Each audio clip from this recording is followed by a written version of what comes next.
Y cuando llego a este equipo se empiezan a dar cuenta como mi forma de jugar. Yo aprendí mucho de un jugador que me tocó compartir cancha con él como 3 años, que se llama Luis Amaranto Perea. Era un jugador seleccionado colombiano, iba llegando del Atlético de Madrid y tuve la fortuna de jugar con él. Y él me enseñó mucho a ser un tipo que transmitiera dentro de la cancha, que siempre estuviera atento, que estuviera hablando, tratando de ubicar a mis compañeros, el tratar de leer el juego y saber hacia dónde teníamos que recorrer, siempre tratar de cubrir las espaldas, hablarle al que tengo a izquierda, al que tengo a derecha, al que tengo enfrente. Entonces cuando yo llego acá y le aprendo todo ese tipo de cosas a él, yo intenté ahora sí reflejarlas dentro del campo de juego. Antes yo estaba acobijado por un grupo de jugadores de mucha experiencia en Cruz Azul, como era un Gerardo Torrado, Alcata, que ya tenía sus años jugando en primera división, tenía atrás un portero que se la pasaba hablando como Chuy Corona, Luis Amaranto Perea, pues ni te cuento, tenía a Israel Castro, Chaco Jiménez, era un equipo bastante con gran talento, pero con mucha experiencia. Entonces, cuando yo doy mi salto de Cruz Azul a Chivas, ahora yo era el que tenía que empezar a enseñar lo que había aprendido, ¿no? Y la gente se empieza a tapar como que, oye, este sí manda en la parte de atrás. Y en una conferencia de prensa, creo que fue una persona de TV Azteca, si no mal recuerdo, que me dijo, oye, te vemos atrás que a todos le hablas, con todos te comunicas, que todo esto, ¿qué tal o qué te parecería si te apodáramos el comandante de la defensa? Yo le dije, pues ustedes sabrán, no me disgusta, pero le dije, pues yo me llamo Jair Pereira y todo. Y de ahí empezó el comandante. Y en algunos partidos me empezaron a decir comandante. Entonces la afición, ya sabes que la afición lo que escucha, pues normalmente lo repite. Y ahí se me quedó. Casi fue en el 2014 que yo empecé también acá en Chivas. Yo veía, y no me va a dejar mentir el maestro, Chivas tiene más espacio para jóvenes o le da más oportunidad a jóvenes que Cruz Azul. Porque Cruz Azul es una institución grande que también peleaba por títulos, pero que pues podía estar respaldado de extranjeros o de jugadores que estuvieran ya más hechos. Y Chivas realmente sí ha tenido esa historia, ¿no? Que trata de sacar jugadores de cantera. Entonces te toca interactuar más con ellos. En esa cuestión era aprovechen las oportunidades que les presenta la vida. Si llegas a primera división, por subir un escalón no te marees. No tu primera intención que no sea comprarte un auto. No te quieras ver como los más grandes, porque muchas veces es el error que cometemos cuando somos niños, ¿no? O cuando somos chicos, que queremos, cuando ya sentimos que estamos pisando en teoría el mismo piso, nos creemos con la necesidad de estar igual que ellos. Y no, ellos ya pasaron por una trayectoria enorme, sea buena, sea mala, pero han cruzado sus años, han sabido sembrar quizá sobre ya sean bienes raíces o sobre negocios o algo, pero que los ha tenido ahí, que por eso han seguido quizá en primera división. Entonces yo le decía, no intentes verte como el que ya tiene de 5, 6, 7, 10 años en primera división. Tú forja tu propia carrera. Entonces era esa cuestión, trata de ser, ya llegaste, ahora sé constante. Ahora cuídate, ahora disciplínate, cuida tu alimentación. Vivimos en un país muy garnachero. Entonces, y más también aquí en Guadalajara, que hay buenos tacos, que hay buenas tortas, que hay de todo, ¿no? Y realmente era, cuiden esa cuestión. Muchas veces no valoran el cómo llegaron tan rápido a primera división, porque a mí me costó muchísimo. O sea, yo todavía tenía 22 años y todavía no debutaba cuando estaba el maestro en Cruz Azul. Y me tocó algunos entrenamientos con él. Me tocó algunos entrenamientos con él de que él me subía, yo estando en primera A, me subía a hacer intraescuadras con el primer equipo. Me robó como, ¿qué te gustará? Unos 8 pares de zapatos. Me ganaba jugando a los tiros libres. El maestro era un experto y nosotros éramos los únicos tarados que le jugábamos al maestro. No, al final del día es esa cuestión, ¿no? Es enséñales qué es lo que te costó a ti y que aprendan a valorar esa cuestión, porque las oportunidades, la verdad es que pasan pocas veces. Entonces tienes que estar preparado para aprovecharlas. No es fácil llegar y es muy fácil que te hagan a un lado. Entonces sí tienes que tener ese equilibrio.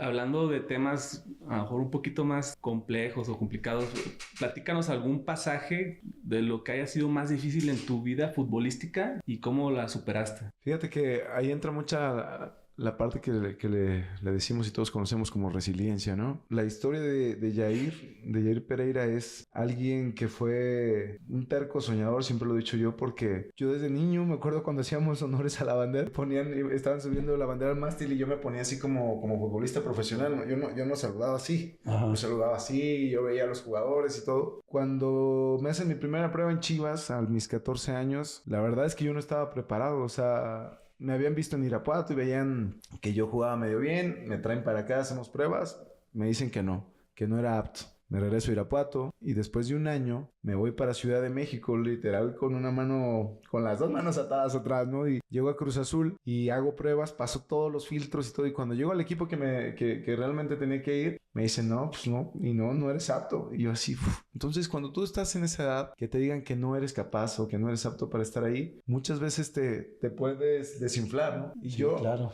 yo no me quería ir a mi casa, o sea, porque yo le había dicho a mi papá era un tipo que era primero tus estudios, ya después el fútbol. Entonces yo le decía a mi papá, oye, pa, dame la oportunidad de querer cumplir el sueño, te prometo que voy a sacar la preparatoria, déjame ver. No me regresé a Cruz Azul cuando me corrieron, fui a buscar otra oportunidad y llegué a un equipo que se llama Atlante, que estaba en Ciudad de México en ese entonces, y es donde se me abre la oportunidad, porque era un equipo que quizá no tenía los jugadores que tenía América, que tenía Cruz Azul, éramos más malitos los que estábamos ahí. Entonces ahí se me abre la oportunidad. Y después de ahí tampoco jugaba hasta que realmente tuve que empezar a jugar. Entonces, ¿qué fue lo difícil? Salir de tu casa, de esa zona de confort donde si bien no eras un millonario ni nada, pero si bien mi padre me dio un techo y me daba comida, ¿no? Y de pronto irte de la ciudad y de pronto enfrentarte a un equipo que no te daba ni un salario, que no te daba casa, era complicado. Yo tuve que empezar a lavar alfombras. El trabajo que yo encontré en la Ciudad de México fue con una persona que vivía muy cerca de un cuartito donde yo estaba. Tenía una empresa familiar que limpiaban alfombras de restaurantes y limpiaban sillas de taquerías, de restaurantes y de todo, ¿no? Entonces yo entraba a las 12 de la noche y ahí empezaba yo mi trabajo, a limpiar las alfombras, las sillas y todo, y salía a las 6 de la mañana porque tenían que estar secas, tenían que abrir el restaurante a las 7, le hacía a los VIPs, a los Talks, a taquerías en Prolongación División del Norte, me acuerdo de todo perfecto, y realmente me pagaban 200 pesos la noche. Entonces yo de pronto de ahí me dejaban en el metro y del metro yo tenía que agarrar hasta la otra punta, al metro de Tasqueña hasta Pantitlán, y de Pantitlán agarrar un camión que me llevaba a Ciudad Neza, y de ahí me hacía 1 hora y media. Entonces yo dormía realmente en lo que viajaba en el metro o en lo que viajaba en el camión. Llegaba, estás chavo, tienes un sueño, pues sí tienes cansancio porque es normal, pero el deseo y las ganas que tenía de querer sobresalir era un poco más que eso, ¿no? Era un poco más que el mismo cansancio. Creo yo que esas etapas fueron difíciles para mí en cuestión de no tener la facilidad de tener una casa club que muchas veces hoy en día, por ejemplo, Chivas la tiene y aquí te dan de comer. Claro. Allá no las tenía. Hoy varios equipos la tienen. Sí, hoy en día varios equipos y están bien formados. En ese momento Atlante no la tenía y era la que me tocaba. No tenía salario, no tenía nada. Fue momentos complicados de que de pronto mi papá una vez me acuerdo que me fue a visitar a México y me vio en donde yo vivía. Era una casa que no tenía puertas. Era una casa que tenía las ventanas rotas. Las camas de así como de película que se le salía el resorte con ratas. O sea, era algo espantoso y cuando él lo vio, yo le vi los ojos y era así como, hijo, vámonos de aquí. O sea, en la casa estás bien. Y mire, le digo, papá, estoy espectacular. Claro. ¿Cómo vas a estar bien? Papá, estoy espectacular. Yo tenía ahí en la cabeza qué es lo que quería y sabía que tarde que temprano Dios siempre premia, ¿no? O sea, premia el esfuerzo, premia a aquel que sacrifica ciertas cosas y realmente te enfocas en un sueño, te enfocas en un objetivo. Si tú obras bien, yo siempre lo he dicho, bien te va a ir en la vida. Entonces, siempre yo intenté sembrar eso, esfuerzo, sacrificio, disciplina. Creo que fue lo que yo siempre he dicho, ¿no? Yo soy muy creyente en Dios y digo, Dios me fue quizá moldeando, me fue poniendo pruebas que dijo, vamos a ver si la supera, y las fui superando hasta que me moldeó un carácter fuerte, me moldeó un carácter que sabía que difícilmente me iba a tumbar. Y me acuerdo, no sé si te acuerdas, Benja, pero en la Noria íbamos pasando y me dice, ¿qué? ¿Tú no quieres debutar nunca en primera división o qué? Yo le decía, sí. ¿Y por qué no te presentaste? Le dije, pues me hablaron en la tarde para decirme que no, tú estabas con Sosa en ese entonces, sí, mejor teniendo no. auxiliar. Poncho Sosa. Sí, Poncho Sosa. Le dije, me dijeron que no. Me había hablado en ese momento Siboldi y me dijeron, no, ya dijeron que no, que va a ir otra persona. Entonces empezaban a mandar jugadores, pues más chavillos. Realmente la formación era, pues, segunda división, luego la primera A y ya en eso el otro. Acá no, acá pues de pronto no querían compartir. Y fue algo así muy, muy chistoso, pero sí me tocó algunos entrenamientos y pues bueno, era alguien que tenía autoridad autoridad, alguien que tenía autoridad con los jugadores. Primeramente los jugadores lo respetan porque tú cuando ves la historia de un entrenador que fue jugador, siempre le tienes esa credibilidad porque sabes que él también lo vivió en la cancha. No quiero decir con esto que todos los entrenadores que no fueron jugadores son malos, ni mucho menos. No. Pero yo siempre lo he dicho que un entrenador que también tiene esas vivencias de que cuando estuvo dentro del terreno de juego, lo que se vive, el estrés que se vive, le crees. Pues es lo que te puedo decir con él, ¿no? Era un tipo que los jugadores lo queríamos y se daba a querer por su personalidad y por ser un tipo ecuánime que siempre, tanto en buenos momentos como en malos momentos, siempre te sacaba una sonrisa y siempre intentaba ser la misma persona. Y hablando en tu etapa profesional ya como jugador y todo, ¿algún pendiente que te haya quedado, alguna espinita clavada así de me faltó nada más esto como jugador? Me hubiera encantado jugar un mundial, esa es la realidad. Tuve en su momento esa oportunidad, me tocó jugar las eliminatorias al mundial de Rusia, penúltimo partido que estábamos disputándonos el quién calificaba en primer lugar. Me lastimo en Costa Rica. Termino el partido, o sea, me tocó jugar todo ese juego. Acabamos de jugar Copa Oro, me tocó jugar todos los partidos de Copa Oro. Después, gracias a buenas actuaciones que había visto en mí y a la confianza que me tuvo el profe Osorio, me empieza a llamar a las eliminatorias al mundial. Y en ese partido me agarra pubalgia. Iba a haber otro partido, creo, contra Trinidad y Tobago. Voy, porque cuando eres jugador te tienes que presentar aunque estés lastimado para que ellos hagan la evaluación y me regresan otra vez a Chivas. Ya estaba Matías Almeida en Chivas. Recuerdo, me metieron dentro de la lista de 30 jugadores porque eran los elegibles. Por ejemplo, van 23, pero siempre si se lastima uno dentro de los 7 que están de reserva estaba ahí esperando a ver si yo realmente iba a poder estar para el mundial, pero la realidad es que no, desgraciadamente lo pierdo. Termina el mundial, el equipo se va de pretemporada, también los de Chivas y yo sin poder correr. O sea, es una lesión que en el futbolista, créeme que duele bastante más que una rodilla. Esta ha sido de las lesiones que más me ha dolido y que me tardé un poquito más de tiempo en recuperarme, pero no me lo hubiera imaginado. Si me hubieran dicho, oye, firmas que no vas a ir a un mundial, pero que algún día vas a ser campeón con Chivas, que vas a jugar en Cruz Azul, que vas a estar acá, que vas a ir a la selección nacional, no manches, yo en ese momento lo hubiera firmado. Entonces simplemente es soy un agradecido con la vida, soy un agradecido con Dios por haberme abierto esa oportunidad de llegar a estos equipos también que son importantes en México. Me tocó jugar en 2 de los más importantes de México y bueno, entonces yo siempre digo, lo único que tengo es gratitud. Y si conectamos con el Jair que vendía los raspados, ¿no? Afuera del estadio del Irapuato, ¿no? El Sergio León Chávez.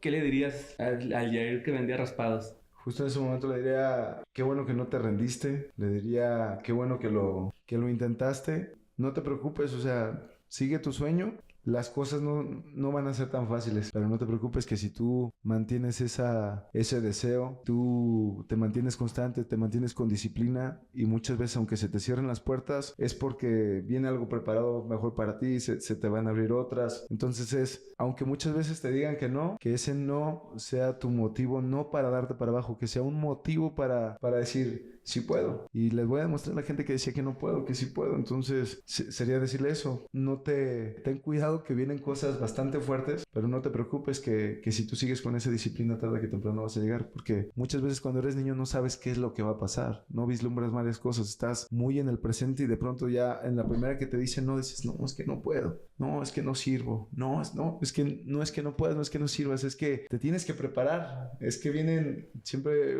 una frase que tenía mi papá, me dice, Dios no te da las cosas hasta que no estás preparado para recibirlas. Entonces eso fue algo que me marcó mi vida y fue, vas a pasar por situaciones complicadas, pero aguanta, esfuérzate y sé valiente para todo lo que viene para adelante y las cosas llegan. Entonces yo siempre he dicho, cuando te propones algo, si tú lo quieres, lo deseas, lo anhelas, te disciplinas, porque esa es una parte bien importante. O sea, la disciplina y la constancia es algo que no puedes abandonar nunca. Aún así ya estés retirado, te tienes que disciplinar para seguir en la vida que estás por delante de cumplir sueños, de cumplir metas y bueno, eso es lo que yo le diría a ese niño. Y maestro, hablando de disciplina, ahorita conectando con disciplina, ¿cómo se construye la disciplina? En el día a día, haciendo lo que tienes que hacer, comer bien. Hoy en día y anteriormente cuando yo jugaba, también tenías que hacer eso. Cuando eres un profesional, tienes que descansar, comer bien y sobre todo para que no tengas lesiones, que es parte fundamental para que hagas una carrera larga. Sabes que tarde que temprano va a llegar este momento de decir adiós, ¿no? Y hay formas en que muchas veces te puedes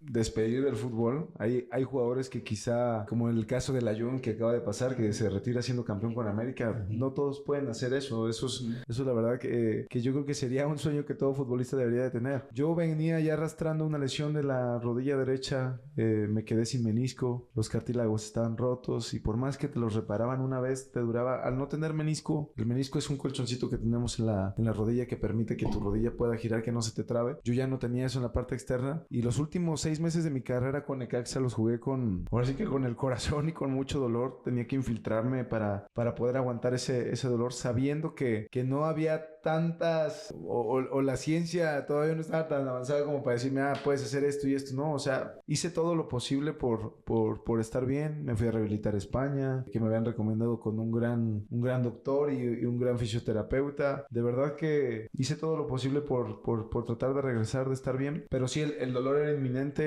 Era algo que ya después los doctores me dijeron, ¿por qué quieres seguir jugando, no? ¿Es por dinero? ¿Es porque te hace falta? ¿O qué? Le dije, no. O sea, porque quiero darme el gusto de seguir jugando. Disfruto estar dentro de la cancha. Pero ellos me decían que yo era candidato a usar una prótesis. Entonces, tienes que empezar a evaluar y tienes que ser inteligente también. El deseo muchas veces puede afectar tu estado físico. Entonces, mi cuerpo quizá me decía que ya no y mi cabeza me decía que sí. Al final del día, tenía que estar preparado para ese momento. No había anunciado mi retiro porque yo tenía esa esperanza o esa ilusión de tratar de sentirme bien para hacerlo. Cuando empecé a entrenar a tope y empezar, me di cuenta que realmente regresaba ese dolor, que al no tener un menisco y al tener ya sangre tenía yo sangre en el fémur y en la tibia, tenía ya por estar tanto choque de huesos, era complicado seguir. Podía hacerlo, pero te podía jugar quizá un partido y de repente descansarte 3, porque los últimos partidos que yo jugué era terminar con la rodilla así, tenía que llegar al otro día que me sacaran 3 jeringas de líquido, irme a la alberca, ir a la bicicleta, irme en la tarde a la rehabilitación y poder entrenar 1 o 2 días con el equipo para jugar el fin de semana. Entonces ya no era vida y yo la verdad que en esa cuestión de yo sentir que de pronto era como un líder o me tomarían de capitán en el equipo, el no entrenar con mis compañeros, el no poder estar en el día a día, el exigirme, el poderles en la cancha exigir en base a las acciones que yo tenía durante la semana. Imagínate, yo qué le iba a decir a los jugadores en un partido si yo no estaba entrenando.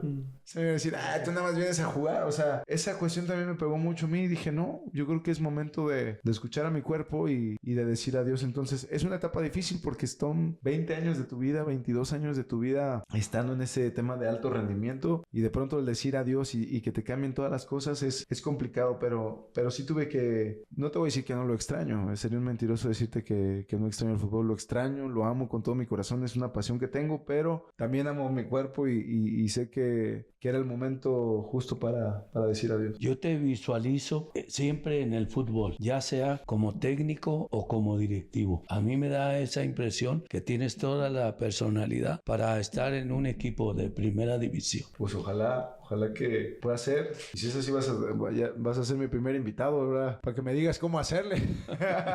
Porque sí, la verdad es que aprender de ti sería de lo mejor que puede pasar, de una persona a la que yo admiro, que me tocó verla cómo entrenaba. Siempre ver el consejo de un maestro, eso es totalmente benéfico para una carrera. Sé agradecido hoy en día con lo que tienes. Sé agradecido con la vida por quizá el lugar donde estás. Puede haber gente que esté mejor que otra, puedes estar bien, puedes estar mal, pero al final del día está en ti el poder cambiar ese rumbo, ¿no? Porque si te tocó vivir en un lugar quizá donde económicamente no estás bien, eso no quiere decir que vas a tener las puertas cerradas, ni tampoco si estás en una economía bastante buena, tampoco quiere decir que toda la vida vas a estar así. O sea, realmente sé agradecido de donde tocó estar, de donde tocó vivir, y simplemente decirte pues que no te rindas, que muchas veces hay que pasar ciertos procesos, nos gusten o no nos gusten, que se pueden ver complicados, pero si tú tienes tus objetivos claros, si te disciplinas, porque esa es parte importante. Yo no conozco gente que haya logrado ciertas cosas sin disciplina. Habrá algunos afortunados que le pegaron a la lotería, pero la mayor parte no es así. No he conocido yo, o a lo largo de mi carrera no conocí una varita mágica que me haya tocado y que realmente haya cambiado el rumbo. Simplemente fue en base a trabajo, en decirte que van a venir cosas complicadas muchas veces, muy difícil, pero que no te puedes rendir. Siempre he dicho, si te caes 6 veces, te levantas 7, si te caes 7, te levantas 8. Entonces siempre tienes que estar así, tienes que estar pensando en tú eres capaz de lograr las cosas, en que tienes que ser constante en lo que estás haciendo, que tienes que disciplinarte. Y a la gente que te dice que no, pues muchas veces no le hagas caso en ciertas cosas. Si tú tienes una meta y tienes un objetivo, no te rindas en esa cuestión. Creo que tarde que temprano llegan las cosas, y acuérdate de esta frase que a mí me ayudó mucho: Dios no te da las cosas hasta que no estás preparado para recibirlos, y que tu actitud al final del día va a definir tu altitud, o sea, a dónde quieres llegar. Entonces dale para adelante. El momento que estés pasando muchas veces sea difícil, sea bueno, todo es pasajero, pero siempre hay que estar con esa constancia y con esa disciplina para llegar. Agradece con Dios que tenemos vida, y agradece siempre por la salud, porque eso para mí es lo más importante. Teniendo salud, todo va para adelante. Agradecerte, ¿no? Que hayas aceptado la invitación. Esperamos verte en otros capítulos posteriores, ¿no? Hay muchos temas de los que podemos seguir hablando, ¿no? Y igual si nos compartes para la gente cuáles son tus redes sociales. Sí, estoy Instagram, que es lo que más creo que apenas estoy empezando a usar más. Se llama Jair Pereira 16 o Jair Pereira Oficial, así aparece. Igual en Facebook está igual, y en Twitter también está igual. TikTok no tengo, pero bueno, pues ahí, gracias por la invitación. Espero que no sea la última vez de poder acompañarlos y decirles que es un placer poder estar aquí con ustedes. Y bueno, ya sabes el cariño que te tengo, mi Benja. La verdad muchas gracias. Una persona a la cual se le sigue aprendiendo. Síganlo a todos lados, porque son historias de vida que te marcan el corazón y te marcan un rumbo para siempre seguir adelante. Muchas gracias, Jair. Y bueno, pues agradecerles a todos los que nos van a estar viendo, escuchando. Los invitamos a que sigan nuestras redes sociales, que se suscriban al canal, y por aquí estaremos con próximos capítulos igual interesantes que que lo que pretendemos es que lleguen mensajes positivos hacia toda esa gente, y pues que sigamos creciendo personal y profesionalmente.